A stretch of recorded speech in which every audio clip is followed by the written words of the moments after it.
melawai. Sapa Indonesia Pagi kembali hadir saudara, kali ini di segmen Kompas Bisnis masih bersama saya Putri Oktaviani. 2025 saudara adalah tahun fiskal pertama secara penuh Presiden Prabowo Subianto.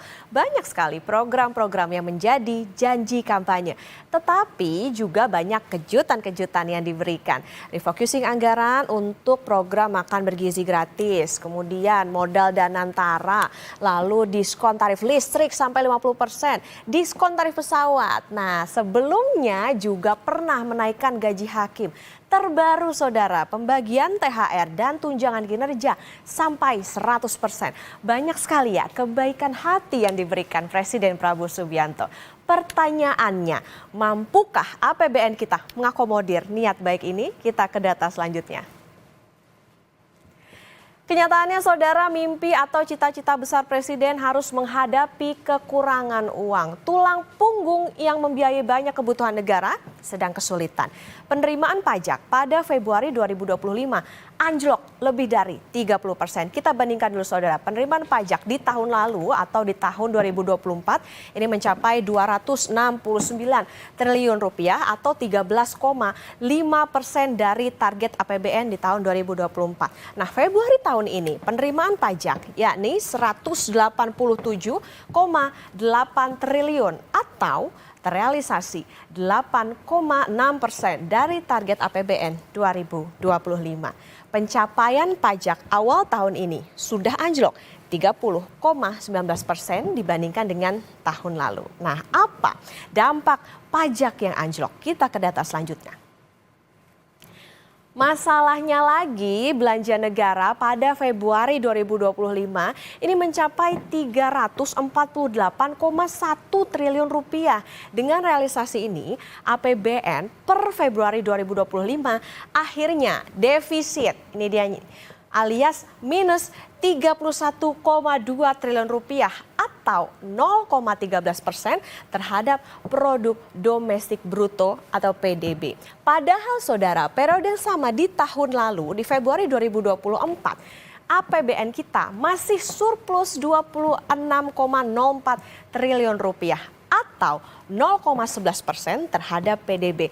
Ini saudara adalah defisit fiskal pertama sejak tahun 2021.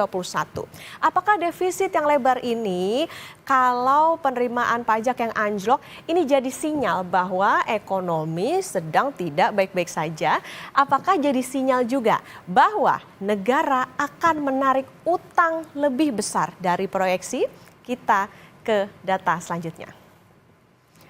Nah, yang pasti saudara, setelah tidak membuka APBN kita di Januari, Sri Mulyani sama sekali tidak menyinggung permasalahan Kortex yang dikeluhkan secara luas. Masalah yang terjadi, kata Sri Mulyani, adalah karena masalah global yang menekan harga komoditas. Dalam paparan kinerja APBN kemarin, saudara, Menkyu juga menyoroti deflasi beruntun yang terjadi di awal tahun 2025. Menkyu Sri Mulyani bilang, deflasi itu merupakan hasil desain pemerintah seperti diskon tarif listrik dan bukan pertanda krisis. Kebijakan pemerintah menurunkan administered price. Jadi umpamanya 2 bulan kita memberikan diskon listrik. Itu pasti menurunkan harga. Kemudian kita melakukan langkah-langkah untuk menurunkan beban teman-teman yang akan mudik lebaran. Dari mulai tadi penurunan PPN tiket, kemudian harga tol, dan lain-lain. Konita, jadi kalau deflasi itu karena administered price yang turun bukan krisis, iya kan? Bukan krisis kan, bener kan? Karena memang didesain untuk turun. Justru kalau kita lihat ini, dan tadi juga pemerintah mencoba menjaga daya beli masyarakat dengan membuat langkah-langkah menurunkan administered price, itu tujuannya supaya kita tetap stabil, makanya disebut resilient.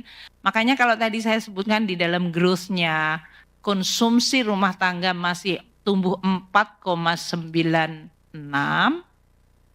itu adalah growth ya, tahun sampai akhir tahun, dan Januari Februari deflasi karena berbagai langkah tadi, harga pangan turun, kemudian beberapa diskon listrik, itu menunjukkan krisis nggak, Konita? Enggak kan ya? Itu upaya ya.